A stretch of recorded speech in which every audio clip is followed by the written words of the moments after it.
vamos ler 1 Coríntios capítulo 11, verso 23, que diz o seguinte: porque eu recebi do Senhor o que também vos ensinei, que o Senhor Jesus, na noite em que foi traído, tomou o pão e, tendo dado graças, o partiu e disse: tomai e comei, isto é o meu corpo que é partido por vós. Fazei isto em memória de mim.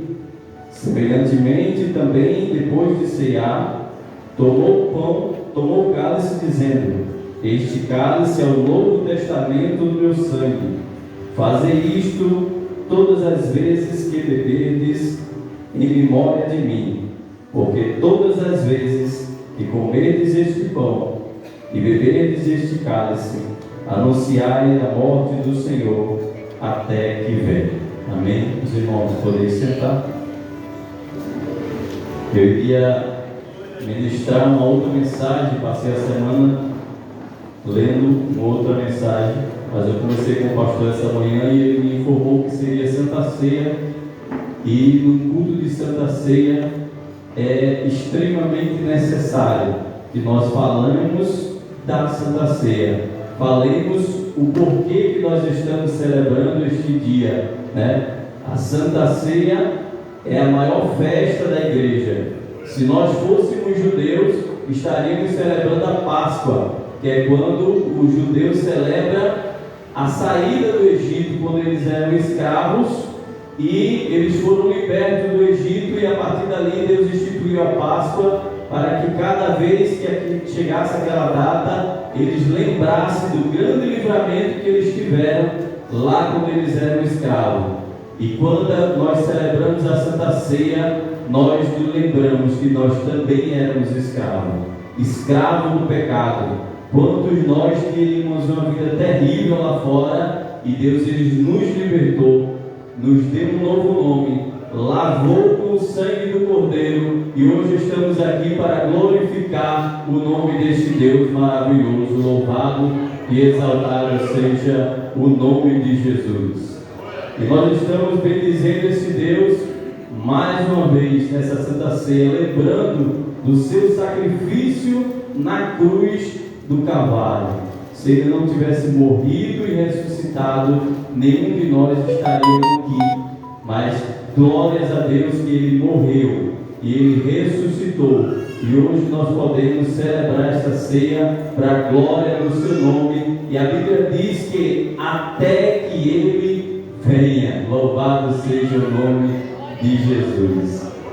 E eu tenho meditado neste versículo, e o apóstolo Paulo, ele escreve esse versículo, e na verdade esse texto do capítulo 11, Paulo começa elogiando aquela igreja por algumas coisas que eles tinham aprendido do apóstolo Paulo, e no versículo 17, Paulo agora ele traz uma repreensão para aquela igreja, porque aquela igreja ela não estava fazendo tudo de acordo com o que ela tem aprendido. E Paulo ele diz aqui no versículo 23: porque eu recebi do Senhor e também vos ensinei.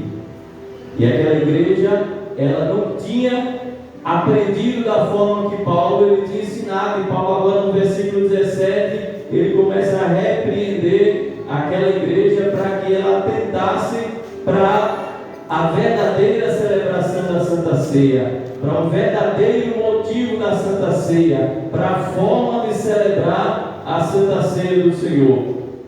E eu meditando nesse versículo 23, e Paulo diz: olha, porque eu recebi do Senhor, eu também vos ensinei.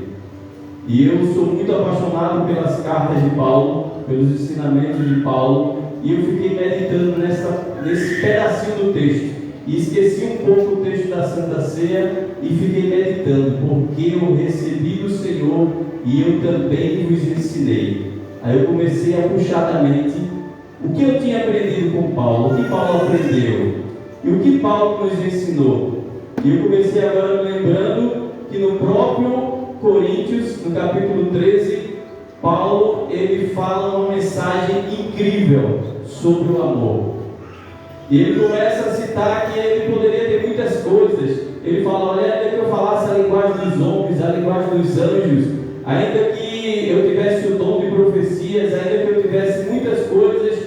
E ele começa a discorrer uma lista imensa. E ele fala: se eu não tivesse amor, não valeria de nada. Louvado seja o nome de Jesus. Então a verdadeira Santa Ceia, a verdadeira celebração que o Senhor espera de nós, é uma celebração onde existe amor, onde cada um de nós estamos aqui porque nós amamos e temos prazer de estar aqui. Nós amamos em primeiro lugar ao Senhor e amamos também os nossos irmãos. Que esses abraços que nós damos aqui na casa do Senhor não seja fingido, mas que seja realmente um amor sincero. E Paulo começa a falar àquela igreja de Coríntios: vocês podem ter tudo na vida, mas se vocês não tiverem amor, será como um sino que tinha. É como um barulho sem sentido.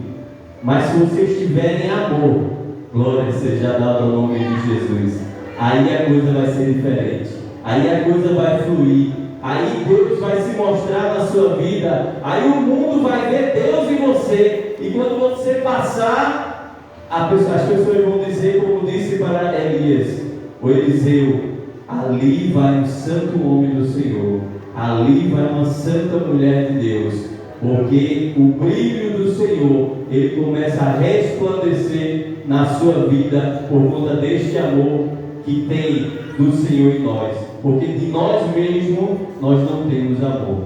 O homem é mau e continuamente mau.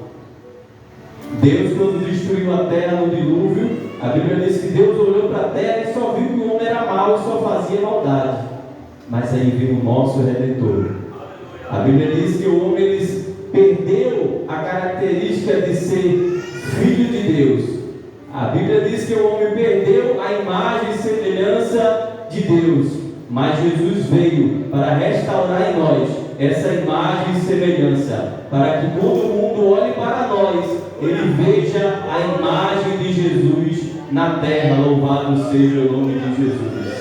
E eu continuei ali meditando e pensando no que Paulo tinha nos trazido.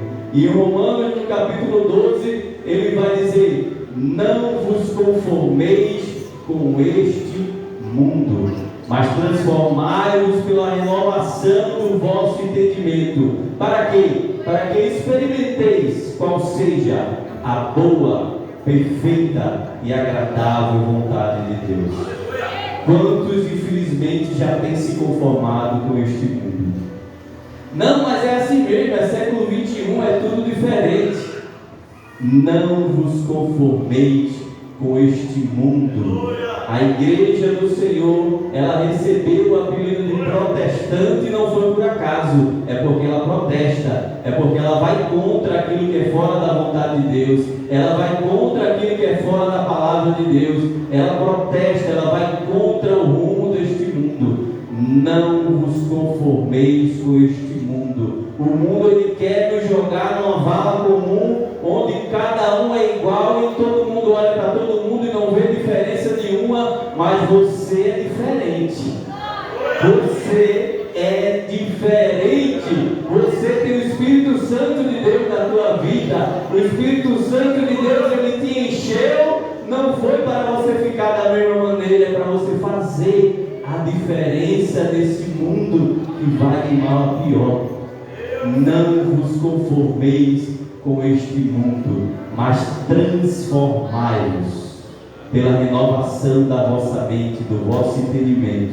E aí, quando isso acontecer, aí nós vamos aprender qual seja a boa, perfeita e agradável vontade de Deus. Louvado seja o nome de Jesus. E ainda aprendendo com Paulo, em Gálatas, no capítulo 5, ele começa a discorrer para nós agora os dons do Espírito, os frutos do Espírito e as concupiscências da carne. E este mundo que quer nos levar para a vala comum, ele quer que a gente pratique as obras da carne. Ele quer nos levar a ser cada vez mais invejosos, a ser cada vez mais lascivo, a ser cada vez mais prostituto, e a tudo de nojento que existe no mundo, o mundo quer que nós façamos.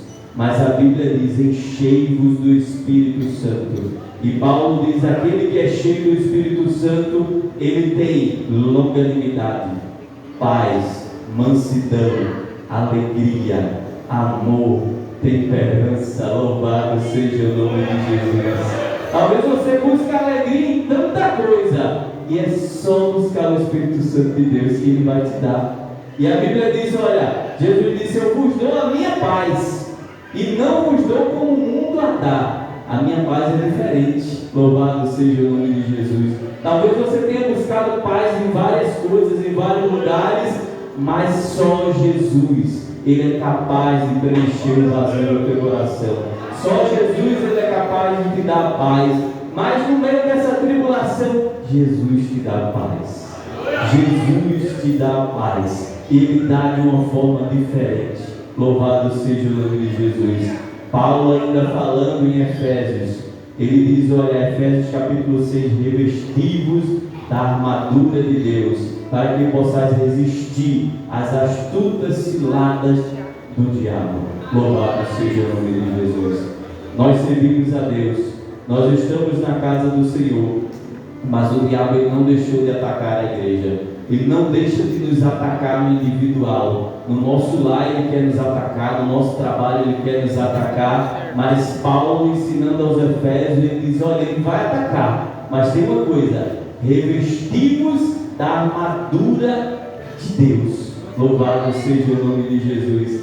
Quando Davi foi enfrentar o Golias, Saul quis dar a armadura a ele, mas a armadura de Saul era uma armadura natural, humana, e Davi, ele estava revestido com uma outra armadura.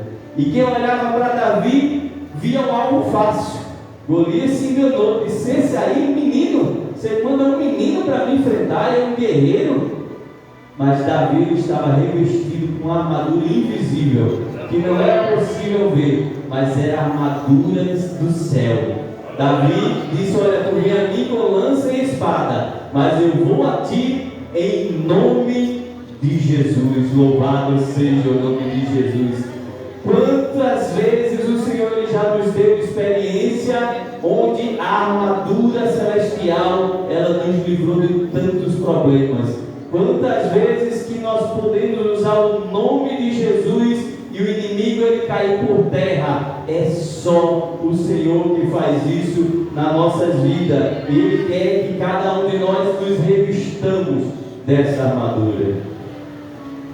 E eu finalizo com a passagem de Paulo aos Tessalonicenses, no capítulo 4, louvado seja o nome de Jesus, que é o texto mais glorioso da igreja, é o texto onde está baseada a nossa fé. Paulo, em Tessalonicenses, no capítulo 4, ele fala: porque o mesmo Senhor descerá do céu com alarido e com voz de arcanjo e com trombeta de Deus, e os que morreram em Cristo ressuscitarão primeiro. Depois nós, louvado seja o nome de Jesus. Depois nós, os que estivermos vivos, seremos arrebatados para encontrar com